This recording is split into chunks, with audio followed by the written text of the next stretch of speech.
All right, so it's time to look at some new research, some emerging cutting-edge stuff coming out from the lab of Dr. Brad Schoenfeld. And this particular study is related to training with lighter loads. And what impact do different rest periods, rest intervals between your sets have on how much muscle or strength you're going to build when you train with lighter loads, so higher repetition work. So now, if we bring it back, this new study is kind of building upon a study that was released about a year ago in November 2015, where Dr. Brad Schoenfeld looked at impact of different rest intervals when you're doing that kind of bodybuilding style of work. And in that study, they looked at moderate repetition ranges, 8 to 12, so some of the standard stuff that most people would be doing in the gym. What they found in that study was that the group that rested 3 minutes between the sets made more gains than the group that rested 1 minute between the sets. Basically, the group that rested only 1 minute didn't allow themselves to recover enough, so they couldn't do as much volume in the gym, so they basically had to cut the reps and they just couldn't perform as much workload, which kind of makes sense, right? If you don't allow yourself to rest between sets, you're kind of crippling your results because you can't do as much work as someone who really takes the time and rest properly between sets, which that study debunked a lot of stuff that was going on. In the gym, even now, if you just walk into a random gym, if you see the average gym goer, they're probably cutting their rest periods to a minute or even less because they believe that will result in more gains. They're probably like something that I read in a Muscle magazine, like shorter rest periods, you sweat more, you feel like you're working more. It must be true, it must give you more gains, which was debunked by that previous study where Dr. Brad Schoenfeld and his colleagues, including James Krieger and Menno Helsmans, who I had on this channel previously. I'm going to link all of that stuff in the description below for you guys, specifically that video that I did about a year ago that looked at the results of that study. Now, when we look at this study, it kind of builds upon that one because that study looked at moderate repetition ranges and this one looks at a higher repetition ranges. So what impact do different rest periods have when you're training with higher reps, so lighter load training, which a lot of people are still not sure about. A lot of people don't believe that lighter load training can build muscle, and that's something that is definitely disputed by this study and previous work by Dr. Brad Schoenfeld. So look at this study. What was done here, basically 21 subjects, they had them do bench press and squat, about 40% of 1 RM, and they had them rest 30 seconds versus 2.5 minutes. And they did about 4 sets to failure, 2 times a week for 8 weeks.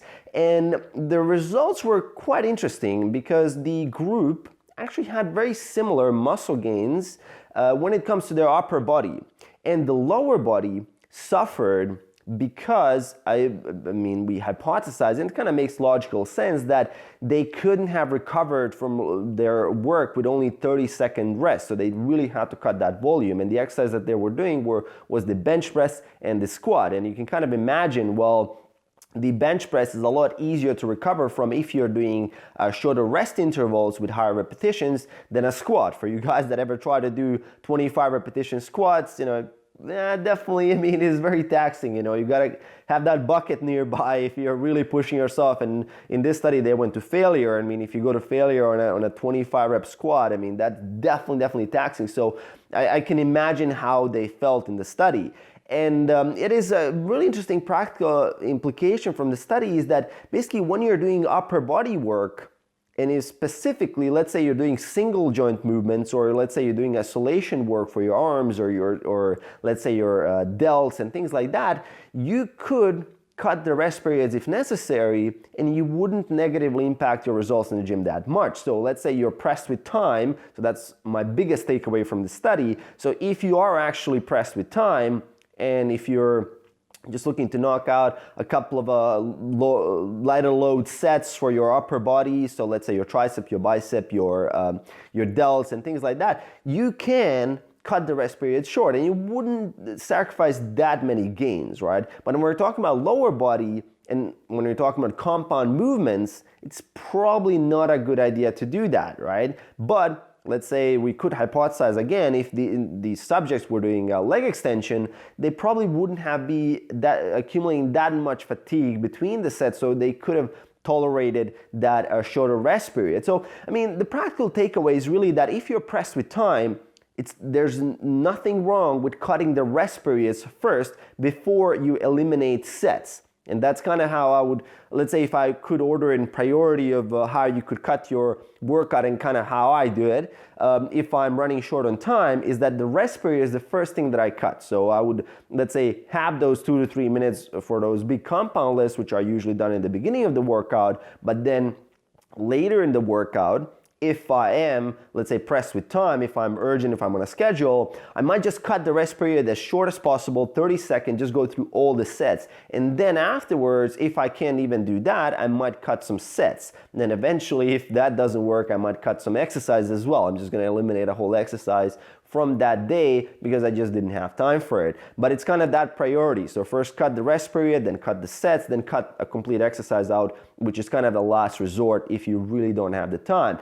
Another practical implication from this study is that lighter load training does build muscle. So it is a really useful tool. Let's say if you're injured, if you're just not feeling very well, you can just go to the gym and just do some lighter load training. You might not optimize your muscle growth, which for that, I mean, there's a difference between what is absolutely optimal, which we're getting closer and closer due to emerging research, but that doesn't mean that lighter load training doesn't yield any results. And that's kind of that black and white mentality that we see in the fitness industry a lot, where guys fall into the fact, okay, if I can't go to the gym and do my perfect workout, which is a number of low rep sets, probably a lot of work, maybe an hour to 2 hours, depending how advanced you are, you stay home, right? And that is definitely not necessary. If you just have a little bit of time, you can just go to the gym, knock out the volume, keep the rest period short, and you will still make some good gains. So that's something I want to share with you guys.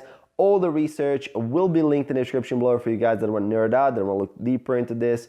Great to have Dr. Brad Schoenfeld again to do some great research for us, because, I mean, of course, we just simply apply the research. And as Brad Schoenfeld says, I mean, this is all really a guideline after you kind of take all this advice and apply it to yourself. There's a lot of more nuance there, and you kind of have to go through some self-experimentation, but it is very, very useful to know at least how to manipulate these training variables to get the most optimal results, at least based on the science, and then you can tweak them further to kind of optimize there. So hope you guys enjoyed. Let me know in the comments below, how often do you engage in a lighter load training? Do you find it useful? How often do you need to cut the workouts short because you're running low on time or something happened? So let me know in the comments below. I find myself that I often need to do that, so I kind of use the last portion of the workout where I can just go through, let's say, calf training or some arm isolation work really fast, so it's very useful for me.